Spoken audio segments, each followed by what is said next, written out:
Abu Hurairah dari Rasulullah, beliau bersabda, perkakas yang disandang seorang mukmin meliputi anggota wudunya.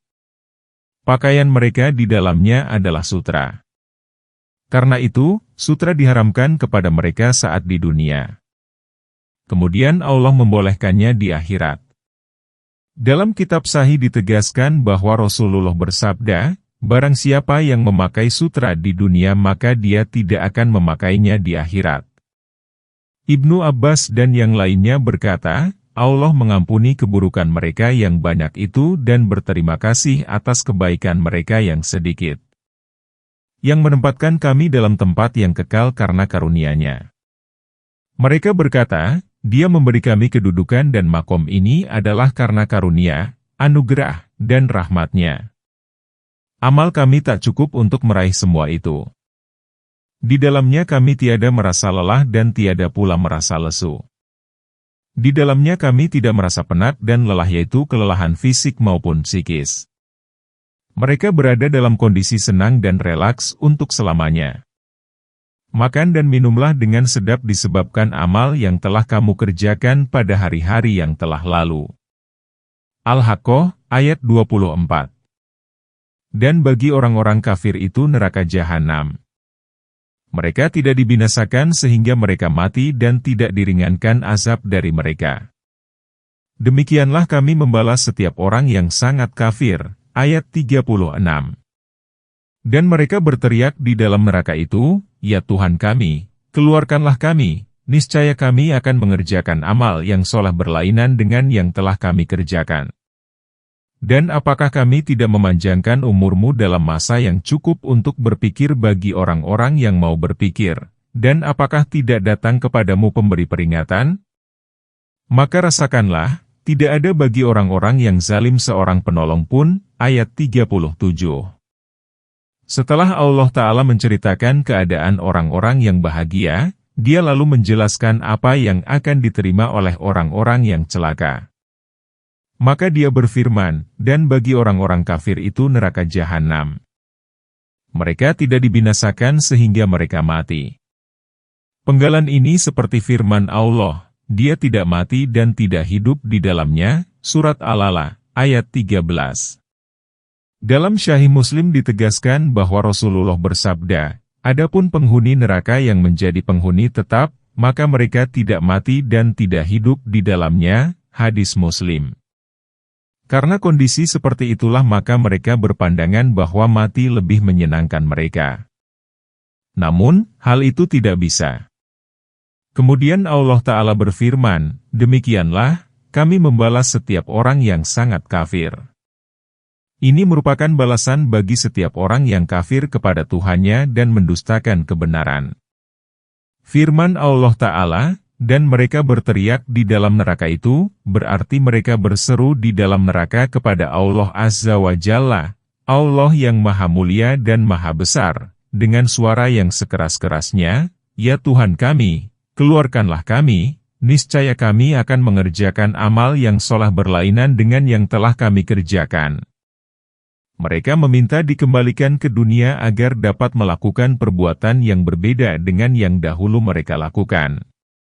Dan sesungguhnya Allah Azza wa Jalla, Allah yang maha mulia dan maha besar, mengetahui bahwa apabila mereka dikembalikan ke negeri dunia, niscaya mereka akan kembali kepada pelanggaran semula dan niscaya akan mendustakan kebenaran. Karena itu, permintaan mereka tidak dipenuhi. Dan karena itu pula, Allah Ta'ala berfirman, dan apakah kami tidak memanjangkan umurmu dalam masa yang cukup untuk berpikir bagi orang-orang yang mau berpikir, dan apakah tidak datang kepadamu pemberi peringatan? Bukankah kamu pernah hidup di dunia dalam waktu yang memadai untuk berbuat kebaikan? Namun, kamu tidak memanfaatkan usiamu. Para mufasir berbeda pendapat mengenai kadar waktu yang cukup ini. Pendapat mereka berkisar antara yang menetapkan 17 tahun, 20 tahun, 40 tahun, dan ada pula yang menetapkan 60 tahun. Pendapat yang benar ialah 60 tahun. Hal ini didasarkan atas hadis Bukhari yang dikemukakan dalam kitabnya pada bab budak sahaya. Diriwayatkan dari Abu Hurairah bahwa Rasulullah bersabda, Allah Azza wa Jalla, Allah yang maha mulia dan maha besar, berdalih kepada seseorang. Dia menangguhkan usianya hingga mencapai 60 tahun, hadis Bukhari, Ahmad, Nasai, dan Al-Bazzar. Hadis ini juga diriwayatkan oleh Ahmad, Nasai, dan Al-Bazzar. Tatkala 60 tahun merupakan usia yang diberikan Allah Ta'ala sebagai dalih baginya dalam menghadapi alasan hambanya, dan bila dia sudah berusia 60 tahun berarti tiada lagi dalih baginya untuk melawan Allah, maka usia 60 tahun menjadi rata-rata usia umat ini, sebagaimana dikemukakan dalam sebuah hadis yang diriwayatkan oleh Al-Hasan bin Arafah dari Abu Hurairah. Dia berkata bahwa Rasulullah bersabda, usia umatku berkisar antara 60 hingga 70 tahun. Dan sedikit sekali orang yang melampaui 70 tahun, hadis Tirmidzi dan Ibnu Majah. Hadis ini diriwayatkan pula oleh Tirmidzi, Ibnu Majah dari Al-Hasan bin Arafah, dan oleh Abu Bakar bin Abi Ad-Dunya dari jalan dan jalur lain. Firman Allah Ta'ala, dan telah datang kepadamu pemberi peringatan. Diriwayatkan dari Ibnu Abbas dan yang lainnya, pemberi peringatan di sini ialah Uban. Asidi dan Abdurrahman bin Zaid bin Aslam menafsirkan pemberi peringatan sebagai Rasulullah. Lalu Ibnu Zaid membaca ayat berikut, ini Muhammad adalah seorang pemberi peringatan di antara para pemberi peringatan yang telah terdahulu, surat An-Najm, ayat 56. Inilah pendapat yang sahih. Qatadah berkata, Allah mengalahkan dalih hamba dengan pemberian usia yang cukup dan pengiriman para rasul. Inilah penafsiran yang dipilih oleh Ibnu Jarir, dan inilah pendapat yang lebih terang, karena Allah berfirman, mereka berseru, hai Malik, biarlah Tuhanmu membunuh kami saja. Dia menjawab, kamu akan tetap tinggal. Sesungguhnya kami benar-benar telah membawa kebenaran kepada kamu, tetapi kebanyakan di antara kamu benci pada kebenaran itu. Surat Az-Zukhruf, ayat 77 dan 78. Sesungguhnya kami telah menjelaskan kebenaran melalui lisan para rasul, lalu kamu membangkang dan menentang. Firman Allah Ta'ala, maka rasakanlah, tidak ada bagi orang-orang yang zalim seorang penolong pun. Yakni, rasakanlah azab neraka sebagai balasan atas penentanganmu terhadap para nabi selama usiamu yang panjang itu. Sekarang, tidak ada seorang pun yang dapat menolongmu dan menyelamatkanmu dari azab, nestapa, dan belenggu. Sesungguhnya Allah mengetahui yang tersembunyi di langit dan di bumi. Sesungguhnya Dia Maha mengetahui segala isi hati. Ayat 38. Dialah yang menjadikan kamu khalifah-khalifah di muka bumi. Barang siapa yang kafir, maka kekafirannya menimpa dirinya sendiri. Dan kekafiran orang-orang kafir itu tiada lain hanyalah akan menambah kemurkaan pada sisi Tuhannya, dan kekafiran orang-orang yang kafir itu tidak lain hanyalah akan menambah kerugian mereka belaka. Ayat 39. Allah Ta'ala memberitahukan bahwa Dia mengetahui kegaiban langit dan bumi, bahwa Dia mengetahui apa yang dirahasiakan oleh hati. Dia akan membalas setiap orang sesuai dengan perbuatannya. Kemudian Allah Ta'ala berfirman, Dialah yang menjadikan kamu khalifah-khalifah di muka bumi. Yakni, suatu kaum menggantikan kaum yang lain. Hal ini sebagaimana firman Allah Ta'ala, dan Dia menjadikan kamu sebagai khalifah-khalifah di bumi. Barang siapa yang kafir, maka kekafirannya menimpa dirinya sendiri. Yakni, bencana kekafirannya itu menimpa dirinya sendiri. Dan kekafiran orang-orang kafir itu tiada lain hanyalah akan menambah kemurkaan pada sisi Tuhannya. Karena mereka terus-menerus berada dalam kekafiran, maka Allah Ta'ala memurkai mereka. Hal ini berbeda dengan kaum mukmin yang semakin panjang usianya semakin bagus amalnya, semakin tinggi derajat dan kedudukannya di surga, semakin bertambah pahalanya, dan semakin dicintai oleh makhluk dan halik, Tuhan semesta alam. Katakanlah, terangkanlah kepadaku tentang sekutu-sekutumu yang kamu seru selain Allah. Perlihatkanlah kepadaku, manakah dari bumi ini yang telah kamu ciptakan ataukah mereka mempunyai andil di langit? Atau adakah kami memberi mereka sebuah kitab sehingga mereka mendapat keterangan-keterangan yang jelas darinya? Sebenarnya orang-orang yang zalim itu sebagian dari mereka tidak menjanjikan kepada sebagian yang lain melainkan tipuan belaka, ayat 40. Sesungguhnya Allah menahan langit dan bumi supaya jangan lenyap, dan sungguh jika keduanya akan lenyap tidak ada seorang pun yang dapat menahan keduanya selain Allah. Sesungguhnya Dia adalah Maha Penyantun lagi Maha Pengampun, ayat 41. Allah Ta'ala berfirman kepada Rasul-Nya, agar dia mengatakan kepada kaum musyrik, terangkanlah kepadaku tentang sekutu-sekutumu yang kamu seru selain Allah, berupa berhala dan tandingan. Perlihatkanlah kepadaku, manakah dari bumi ini yang telah kamu ciptakan ataukah mereka mempunyai andil di langit. Penggalan ini merupakan tantangan dari Allah bagi orang-orang yang menyembah selain Dia dan sebagai pernyataan untuk melemahkan para sekutu, karena Dialah yang menciptakan langit dan bumi serta segala perkara, bukan mereka. Apa yang telah mereka ciptakan sehingga kamu menyembah mereka? Jawaban atas pertanyaan ini tidak dapat diberikan oleh tandingan dan para penyembahnya, bahkan oleh raja yang manapun. Bagaimana mereka dapat menjawab sedang mereka adalah hamba dan pihak yang diatur oleh Allah? Sesungguhnya mereka tidak memiliki kekuasaan walaupun setipis kulit ari. Atau adakah kami memberi mereka sebuah kitab sehingga mereka mendapat keterangan-keterangan yang jelas darinya? Ataukah kami telah menurunkan kepada mereka sebuah kitab yang menjadi pijakan kemusyrikan dan kekafiran mereka? Jawabannya bukanlah, memang ada kitab yang diturunkan. Namun sebenarnya orang-orang yang zalim itu sebagian dari mereka tidak menjanjikan kepada sebagian yang lain melainkan tipuan belaka. Yakni, sebenarnya perbuatan mereka hanyalah memperturutkan hawa nafsu dan perbuatan mereka hanyalah kepalsuan, kesalahan, dan kebohongan. Kemudian Allah Ta'ala memberitahukan tentang kekuasaannya yang besar yang dengan kekuasaan itulah langit dan bumi dapat berdiri dan memiliki kekuatan yang mencengkeram keduanya.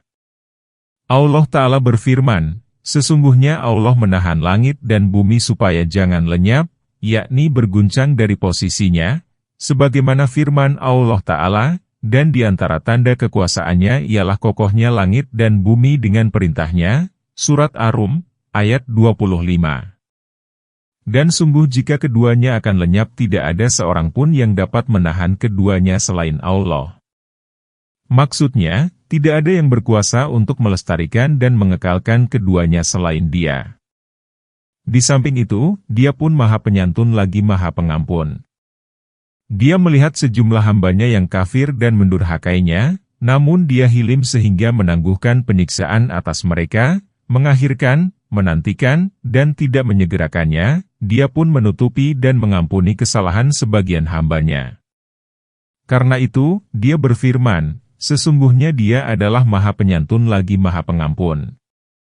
Dan mereka bersumpah dengan nama Allah dengan sekuat-kuatnya sumpah. Sesungguhnya jika datang kepada mereka seorang pemberi peringatan, niscaya mereka akan lebih mendapat petunjuk daripada umat yang lain. Tatkala datang kepada mereka pemberi peringatan, maka kedatangannya itu tidak menambah kepada mereka melainkan semakin jauh, ayat 42. Karena kesombongan di muka bumi dan karena rencana yang jahat. Rencana yang jahat itu tidak akan menimpa selain kepada orang yang merencanakannya sendiri. Tidak ada yang mereka nanti-nantikan melainkan sunnah yang pernah berlaku pada orang-orang terdahulu. Maka sekali-kali kamu tidak akan mendapat penggantian bagi sunnah Allah dan sekali-kali tidak akan menemui penyimpangan bagi sunnah Allah itu, ayat 43. Allah Ta'ala memberitahukan ihwal kaum Quraisy dan Arab bahwa mereka bersumpah, sebelum diutusnya seorang Rasul kepada mereka, dengan nama Allah dengan sekuat-kuatnya sumpah bahwa apabila datang kepada mereka seorang pemberi peringatan, niscaya akan menjadi salah satu umat yang paling lurus. Hal ini sebagaimana firman Allah Ta'ala, kalau sekiranya di sisi kami ada sebuah kitab dari orang-orang terdahulu, niscaya kami akan menjadi hamba Allah yang dibersihkan. Lalu mereka mengingkarinya. Maka kelak mereka akan mengetahui, Surat As-Saffat, ayat 168-170. Allah Ta'ala berfirman, tatkala datang kepada mereka pemberi peringatan, yaitu Muhammad yang membawa Al-Quran yang agung yang diturunkan kepadanya, maka kedatangannya itu tidak menambah kepada mereka melainkan semakin jauh.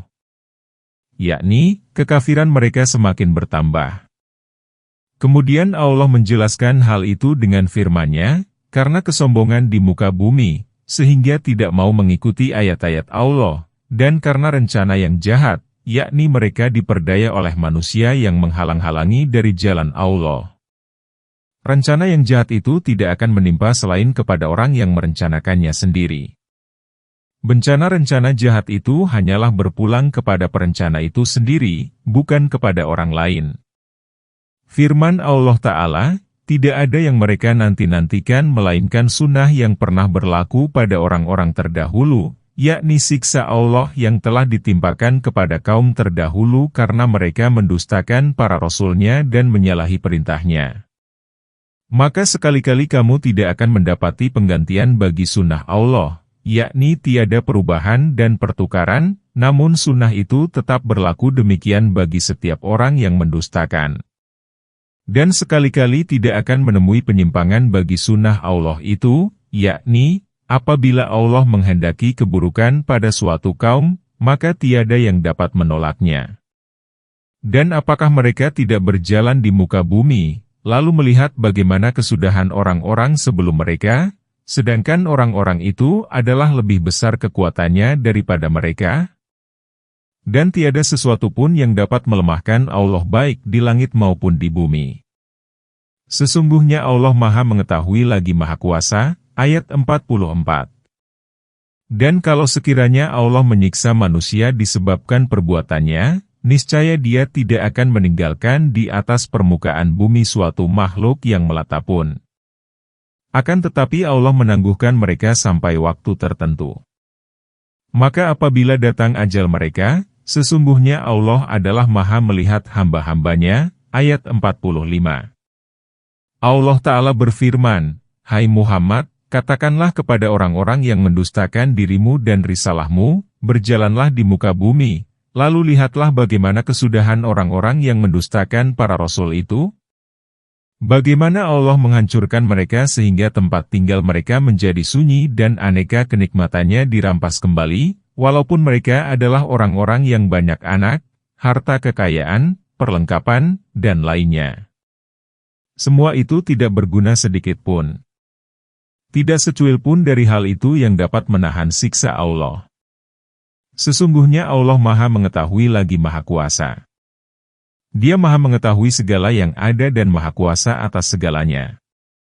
Kemudian Allah Ta'ala berfirman, dan kalau sekiranya Allah menyiksa manusia disebabkan perbuatannya, niscaya Dia tidak akan meninggalkan di atas permukaan bumi suatu makhluk yang melata pun. Jika Dia menyiksa mereka lantaran semua dosanya, niscaya Dia membinasakan penduduk bumi berikut ternak dan rezeki yang mereka miliki. Firman Allah, niscaya Dia tidak akan meninggalkan di atas permukaan bumi suatu makhluk yang melata pun, ditafsirkan oleh Said bin Jubair dan Asidi, niscaya Allah tidak akan menurunkan hujan kepada mereka sehingga seluruh binatang melata binasa. Akan tetapi Allah menangguhkan mereka sampai waktu tertentu. Namun, Dia menangguhkan mereka hingga hari kiamat. Pada hari itulah Dia menghisap mereka, lalu memberi pahala atau siksa, masing-masing dibalas sesuai dengan haknya. Karena itu, Allah berfirman, maka apabila datang ajal mereka, maka sesungguhnya Allah adalah Maha melihat hamba-hambanya.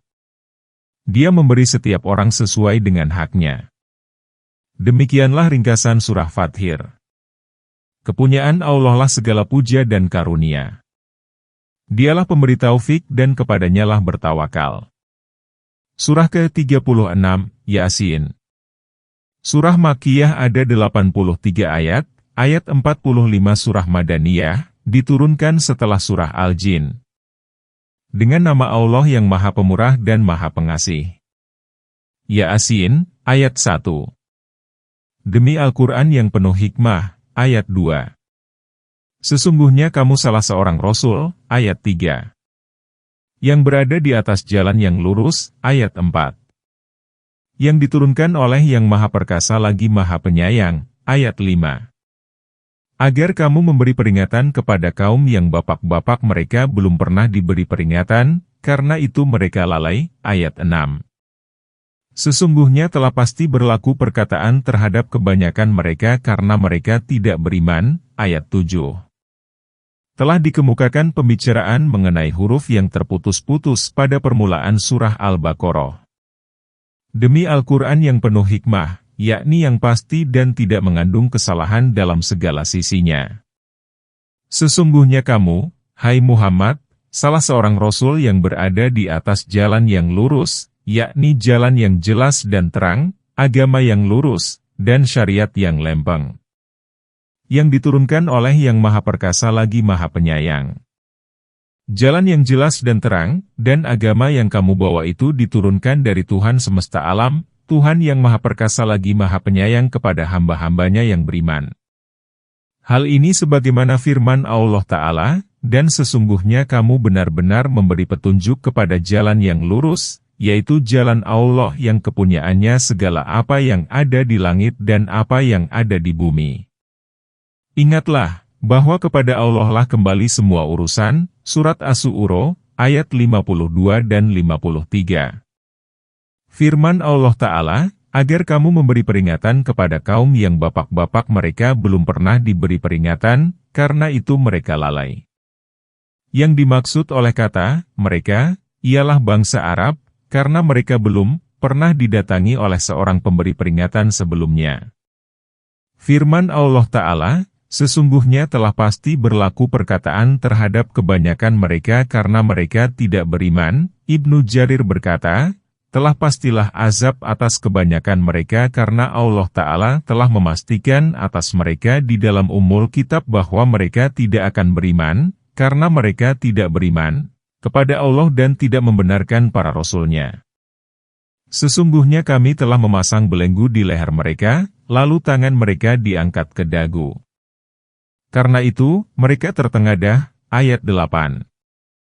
Dan kami adakan di hadapan mereka dinding dan di belakang mereka pun dinding. Dan kami tutup mereka sehingga mereka tidak dapat melihat, ayat 9. Sama saja bagi mereka apakah kamu memberi peringatan kepada mereka atau kamu tidak memberi peringatan kepada mereka, mereka tidak akan beriman, ayat 10. Sesungguhnya kamu hanya memberi peringatan kepada orang-orang yang mau mengikuti peringatan dan yang takut kepada Tuhan yang Maha Pemurah walaupun dia tidak melihatnya. Maka berikanlah kabar gembira kepadanya dengan ampunan dan pahala yang mulia, ayat 11. Sesungguhnya kami menghidupkan orang-orang yang mati dan kami menuliskan apa yang telah mereka kerjakan dan bekas-bekas yang mereka tinggalkan. Dan segala sesuatu kami kumpulkan dalam kitab induk yang nyata, ayat 12. Allah Ta'ala berfirman, sesungguhnya kami menjadikan orang-orang yang telah ditetapkan atas mereka kecelakaan adalah seperti orang yang lehernya dibelenggu dengan menyatukan kedua tangannya ke lehernya dari bawah dagu sehingga kepalanya naik, lalu menengadah. Karena itu, Allah Ta'ala berfirman, karena itu, mereka tertengadah. Al-Mukmihu berarti orang yang mengangkat kepalanya. Ummu Zara berkata, wa ashrabu fa'atakmahu berarti aku minum, lalu merasa segar, kemudian aku mengangkat kepalaku lantaran nyaman dan segar. Pengertian ini seperti firman Allah Ta'ala, dan janganlah kamu menjadikan tanganmu terbelenggu ke lehermu, surat Al-Isra, ayat 29. Maksudnya, bahwa tangan mereka terikat ke lehernya sehingga tidak dapat merentangkannya. Firman Allah Ta'ala, dan kami adakan di hadapan mereka dinding, dari kebenaran, dan di belakang mereka pun dinding, dari kebenaran pula. Dan kami tutup mereka sehingga mereka tidak dapat melihat. Yakni, kami menutup mata mereka dari kebenaran sehingga mereka tidak dapat meraih kebaikan dan tidak beroleh petunjuk kepada Islam. Ikrimah meriwayatkan bahwa Abu Jahal pernah berkata, "Jika aku melihat Muhammad, maka aku akan melakukan anu dan anu." Kemudian turunlah ayat, "Sesungguhnya kami telah memasang belenggu di leher mereka sehingga mereka tidak dapat melihat." Ikrimah melanjutkan, orang-orang berkata kepada Abu Jahal, "Inilah Muhammad."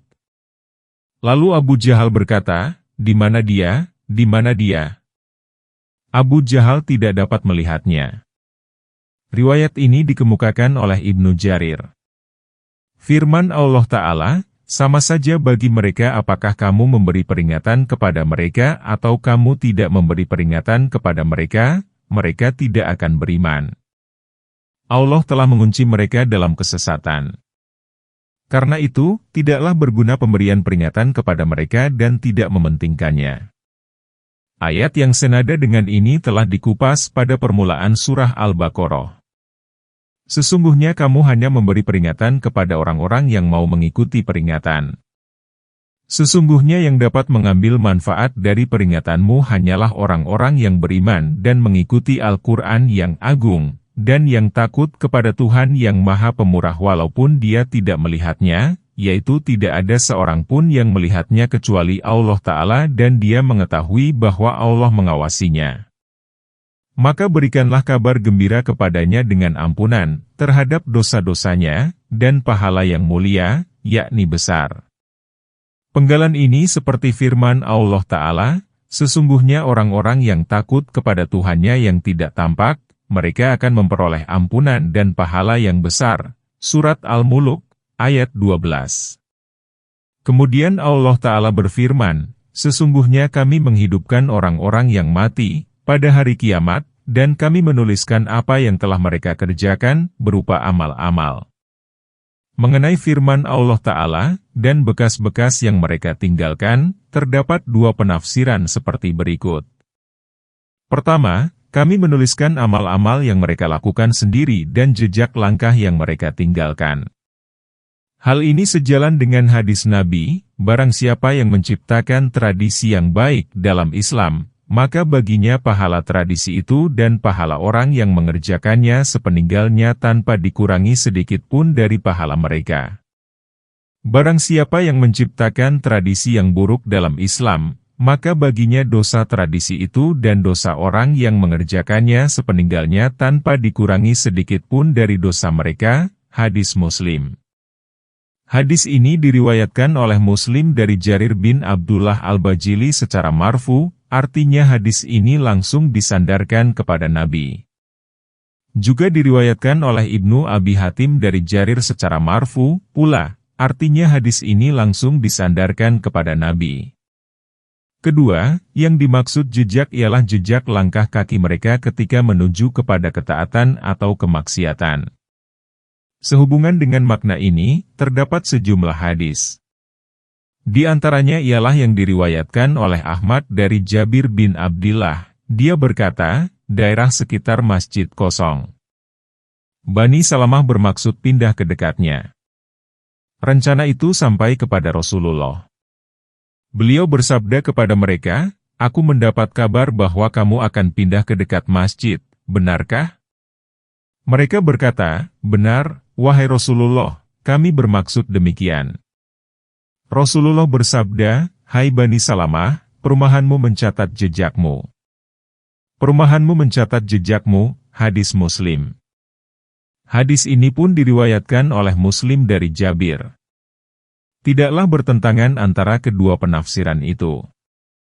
Pada penafsiran kedua, terdapat pemberitahuan dan petunjuk kepada makna ayat secara lebih utama dan terpilih. Sesungguhnya, jika jejak langkah kaki saja ditulis, maka apalagi jejak langkah baik atau buruk. Wallahu alam. Firman Allah Ta'ala, "Dan segala sesuatu kami kumpulkan dalam kitab induk yang nyata." Segala yang ada ditulis di dalam kitab, digariskan, dan ditetapkan di dalam Lauh Mahfuz. Yang dimaksud Imam Al-Mubin ialah Ummul Kitab. Sedangkan, kitab amal merupakan tempat pengkalkulasian amal kaum mukallaf, apakah amal baik atau amal buruk. Kitab amal inilah yang dimaksud di dalam firman Allah Ta'ala, kitab apakah ini yang tidak meninggalkan yang kecil dan tidak pula yang besar melainkan ia mencatat semuanya. Dan mereka dapati apa yang telah mereka kerjakan itu ada. Dan Tuhanmu tidak menganiaya seorang pun. Surat Al-Kahfi, ayat 49. Dan buatlah bagi mereka suatu perumpamaan, yaitu penduduk suatu negeri ketika utusan-utusan datang kepada mereka. Ayat 13. Ketika kami mengutus kepada mereka 2 orang utusan, lalu mereka mendustakan keduanya. Kemudian kami kuatkan dengan utusan ketiga, maka ketiga utusan itu pun berkata, sesungguhnya kami adalah orang-orang yang diutus kepadamu. Ayat 14. Mereka menjawab, kamu tidak lain hanyalah manusia seperti kami dan Allah yang Maha Pemurah tidak menurunkan apapun. Kamu tidak lain hanyalah pendusta belaka. Ayat 15. Mereka berkata, Tuhan kami mengetahui bahwa sesungguhnya kami adalah orang yang diutus kepada kamu. Ayat 16. Dan kewajiban kami hanyalah menyampaikan dengan jelas. Ayat 17. Allah Ta'ala berfirman, dan buatlah bagi mereka, yakni bagi kaummu yang mendustakan kamu, suatu perumpamaan, yaitu penduduk suatu negeri ketika utusan-utusan datang kepada mereka. Katanya, negeri ini bernama Antakya, Antioch, kota kuno di Syria, sekarang bernama Antakya dan termasuk wilayah Turki. Di negeri ini terdapat seorang raja yang menyembah berhala. Dia bernama Antiochus. Allah mengirimkan kepadanya 3 orang utusan, lalu dia mendustakan ketiganya. Sebagian imam memandang muskil penafsiran kota tersebut dengan Antakya. Kami akan menuturkannya setelah tuntas kisah ini. Insya Allah. Firman Allah Ta'ala, ketika kami mengutus kepada mereka 2 orang utusan, lalu mereka mendustakan keduanya. Mereka spontan mendustakan keduanya. Kemudian kami kuatkan dengan utusan ketiga, yakni kami perteguh dengan utusan ketiga. Maka ketiga utusan itu berkata, kepada penduduk negeri itu, sesungguhnya kami adalah orang-orang yang diutus kepadamu, dari Tuhanmu yang telah menciptakan kamu dan menyuruhmu menyembah Dia yang Esa, tiada sekutu baginya. Mereka menjawab, kamu tidak lain hanyalah manusia seperti kami, maka bagaimana mungkin kamu diberi wahyu padahal kamu manusia seperti kami? Jika kamu utusan, niscaya kamu berupa malaikat. Inilah kekeliruan yang banyak terjadi pada umat-umat yang mendustakan Rasul, sebagaimana di firman Allah, yang demikian itu karena telah datang kepada mereka Rasul-Rasul mereka dengan membawa keterangan-keterangan, lalu mereka berkata, apakah manusia yang akan memberi petunjuk kepada kami? Surat At-Taghabun, ayat 6. Mereka memandang heran hal itu. Ayat yang berkenaan dengan hal ini sangat banyak. Karena itu, penduduk Antakya berkata, kamu tidak lain hanyalah manusia seperti kami. Dan Allah yang Maha Pemurah tidak menurunkan apapun. Kamu tidak lain hanyalah pendusta belaka. Mereka berkata, Tuhan kami mengetahui bahwa sesungguhnya kami adalah orang yang diutus kepada kamu. Ketiga utusan menanggapi mereka, Allah mengetahui bahwa kami adalah para utusannya bagimu. Jika kami mengada-adakan dusta kepadanya, niscaya kami disiksa dengan siksa yang sehebat-hebatnya. Namun kenyataannya, kami ditolong dalam mengatasi kamu. Dan kewajiban kami hanyalah menyampaikan dengan jelas. Tugas kami hanyalah menyampaikan kepadamu apa yang kami bawa. Jika kamu taat, maka bagimu kebahagiaan dunia dan akhirat. Jika kamu durhaka, maka bagimu kesengsaraan. Mereka berkata, sesungguhnya kami bernasib malang karena kamu. Sesungguhnya jika kamu tidak berhenti, niscaya kami akan merajam kamu dan kamu pasti akan mendapat siksa yang pedih dari kami. Ayat 18. Para utusan itu berkata, kemalanganmu itu adalah karena kamu sendiri. Apakah hal itu karena kamu diberi peringatan? Sebenarnya kamu adalah kaum yang melampaui batas. Ayat 19. Pada saat itu penduduk negeri berkata kepada para utusan, sesungguhnya kami bernasib malang karena kamu. Kesialan kami karena kamu. Jika kami mendapat keburukan, maka hal itu karena kamu. Sesungguhnya jika kamu tidak berhenti, niscaya kami akan merajam kamu dengan batu, dan kamu pasti akan mendapat siksa yang pedih dari kami. Maka para utusan itu berkata, kemalanganmu itu adalah karena kamu sendiri, yakni dikembalikan kepadamu. Apakah hal itu karena kamu diberi peringatan? Yakni, apakah karena kami mengingatkanmu kepada kebenaran, lalu kamu mengancam dan mengintimidasi kami? Sebenarnya kamu adalah kaum yang melampaui batas. Dan datanglah dari ujung kota seorang laki-laki dengan bergegas. Dia berkata, "Hai kaumku, ikutilah para utusan itu," ayat 20. Ikutilah orang yang tidak meminta balasan kepadamu. Dan mereka adalah orang-orang yang mendapat petunjuk, ayat 21. Mengapa aku tidak menyembah yang telah menciptakanku dan yang hanya kepadanya lah kamu akan dikembalikan? Ayat 22. Mengapa aku akan menyembah Tuhan-Tuhan selain Dia, jika Yang Maha Pemurah menghendaki kemudaratan terhadapku, niscaya syafaat mereka tidak memberi manfaat sedikit pun bagi diriku dan mereka tidak dapat menyelamatkanku, ayat 23. Sesungguhnya aku, kalau begitu, pasti berada dalam kesesatan yang nyata, ayat 24.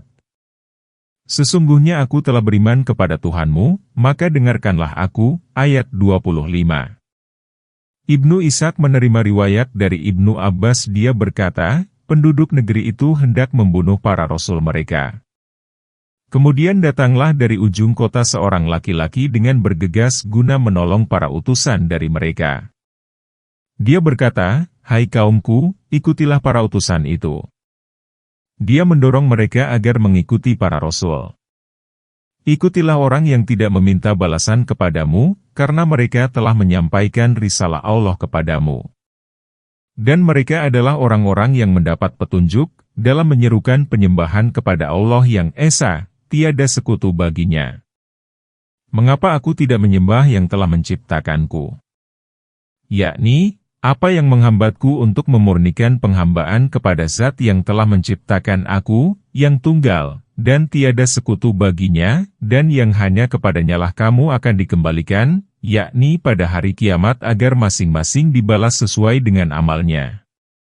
Mengapa? Sebagai pertanyaan yang bermakna mengingkari, mencela, dan mengkritik, aku akan menyembah Tuhan-Tuhan selain Dia, jika Yang Maha Pemurah menghendaki kemudaratan terhadapku, niscaya syafaat mereka tidak memberi manfaat sedikit pun bagi diriku dan mereka tidak dapat menyelamatkanku. Yakni, Tuhan yang kamu sembah itu tidak memiliki kekuatan apapun. Jika Allah Ta'ala hendak menimpakan keburukan kepadaku, maka Tuhan ini tidak akan sanggup menyelamatkanku. Sesungguhnya aku, kalau begitu, pasti berada dalam kesesatan yang nyata. Jika aku menjadikannya sebagai Tuhan selain Allah, maka aku benar-benar sesat. Sesungguhnya aku telah beriman kepada Tuhanmu. Yakni, laki-laki itu berkata kepada para rasul, sesungguhnya aku telah beriman kepada Tuhanmu yang telah mengutusmu. Maka dengarkanlah aku. Yakni, dengarkanlah apa yang aku katakan agar kamu menjadi saksi atas keimananku kepadanya dengan mengesahkan Allah Ta'ala dan atas ketaatanku kepada kebenaran. Setelah dia mengucapkan hal itu kepada para rasul, semoga solawat dan salam Allah dilimpahkan kepada mereka, maka kaumnya menyerang lalu membunuh laki-laki itu. Tidak ada seorang pun yang mencegahnya. Qatadah berkata, mereka merajamnya dengan batu. Sedang pemuda itu berkata, "Ya Allah, tunjukkanlah kaumku, karena sesungguhnya mereka tidak mengetahui." Dia senantiasa mengucapkan doa itu hingga mengembuskan napasnya yang terakhir. Semoga Allah meridhoinya. Dikatakan, yakni Allah berfirman kepadanya, "Masuklah ke surga." Kemudian dia memasukinya dan memperoleh rezeki. Sesungguhnya Allah telah melenyapkan kesengsaraan, kesedihan, dan keletihan dunia dari dirinya. Tatkala dia melihat pahalanya, dia berkata, "Alangkah baiknya, sekiranya kaumku mengetahui." Dikatakan, "Masuklah ke dalam surga." Dia berkata, "Alangkah baiknya sekiranya kaumku mengetahui." Ayat 26. Apa yang menyebabkan Tuhanku memberi ampunan kepadaku dan menjadikan aku termasuk orang-orang yang dimuliakan? Ayat 27. Dan kami tidak menurunkan kepada kaumnya sesudah dia suatu pasukan pun dari langit dan tidak layak kami menurunkannya. Ayat 28. Tidak ada siksaan atas mereka melainkan satu teriakan suara saja, maka tiba-tiba mereka semuanya mati. Ayat 29. Dikatakan, Allah Ta'ala berfirman kepada orang itu, masuklah ke dalam surga. Kemudian dia memasukinya. Dia memperoleh rezeki di dalamnya. Sesungguhnya Allah telah melenyapkan dari dirinya bencana dunia, kesedihannya, dan keletihannya. Tatkala dia melihat pahala yang besar yang dianugerahkan kepadanya, dia berkata, alangkah baiknya sekiranya kaumku mengetahui. Ibnu Abbas berkata, ketika di dunia, dia menasihati kaumnya dengan, wahai kaumku, ikutilah para rasul itu. Dan setelah mati, dia berkata, alangkah baiknya sekiranya kaumku mengetahui apa yang menyebabkan Tuhanku memberi ampunan kepadaku dan menjadikan aku termasuk orang-orang yang dimuliakan. Maksudnya, kalaulah kaumnya itu melihat berbagai macam kenikmatan abadi dan pahala yang besar yang aku peroleh, niscaya penglihatan mereka itu akan menuntun mereka kepada ketaatan kepada Rasul. Allah telah merahmati laki-laki itu dan meridhoinya. Betapa bersemangatnya dia dalam mengarahkan kaumnya ketika di dunia. Ibnu Abi Hatim meriwayatkan dari Ibnu Umair, dia berkata bahwa Urwah bin Mas'ud Ats-Sakafi berkata kepada Nabi, utuslah aku kepada kaumku guna mengajak mereka kepada agama Islam. Rasulullah bersabda, aku khawatir mereka akan membunuhmu. Urwah berkata, jika mereka menjumpaiku tertidur, niscaya mereka tidak akan membangunkanku. Maka beliau bersabda, pergilah. Kemudian Urwah pun berangkat. Dia melewati patung Al-Lata dan Al-Uzza. Dia berkata, esok, aku akan membuatmu tidak keruan. Maka Bani Sakif pun marah. Urwah berkata, hai Bani Sakif, sesungguhnya Al-Lata itu tidaklah cerdik dan Al-Uzza itu tidaklah mulia. Masuk Islamlah, niscaya kalian selamat. Wahai teman-temanku, sesungguhnya Al-Lata itu tidaklah cerdik dan Al-Uzza itu tidaklah mulia. Masuk Islamlah, niscaya kalian selamat. Urwah mengucapkan kalimat itu 3 kali. Tiba-tiba ada seseorang memanahnya dan mengenai keningnya sehingga dia pun tewas. Berita ini sampai kepada Rasulullah. Maka beliau bersabda, Urwah ini bagaikan salah satu tokoh cerita dalam surah Yasin. Alangkah baiknya sekiranya kaumku mengetahui apa yang menyebabkan Tuhanku memberi ampunan kepadaku dan menjadikan aku termasuk orang-orang yang dimuliakan. Firman Allah Ta'ala, dan kami tidak menurunkan kepada kaumnya sesudah dia suatu pasukan pun dari langit dan tidak layak kami menurunkannya. Allah Ta'ala memberitahukan bahwa dia menuntut balas dari kaum yang telah membunuh laki-laki itu dengan kemurkaan Allah Ta'ala atas mereka, karena mereka telah mendustakan para rasulnya dan membunuh walinya. Allah Ta'ala menceritakan bahwa dia tidak menurunkan tentara malaikat untuk membinasakan mereka, namun dengan tindakan yang lebih ringan, yaitu, tidak ada siksaan atas mereka melainkan satu teriakan suara saja. Yakni, dia hanya meneriaki mereka menurut suatu sumber, melalui malaikat Jibril sekali saja, maka tiba-tiba mereka semuanya mati, sehingga tidak ada lagi napas di dalam tubuh mereka. Dikisahkan bahwa ketiga utusan itu merupakan utusan Al-Masih yang dikirim ke negeri Antakya. Cerita ini adalah salah karena alasan berikut. 1. Jika mereka merupakan utusan Al-Masih, niscaya mereka menyampaikan informasi yang menyatakan bahwa mereka adalah utusan Al-Masih.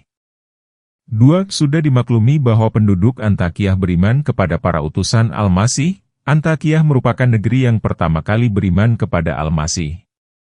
Sementara itu, Allah menceritakan dalam surah ini bahwa penduduk Antakya mendustakan para rasulnya dan dia membinasakan mereka dengan satu teriakan yang mematikan semuanya.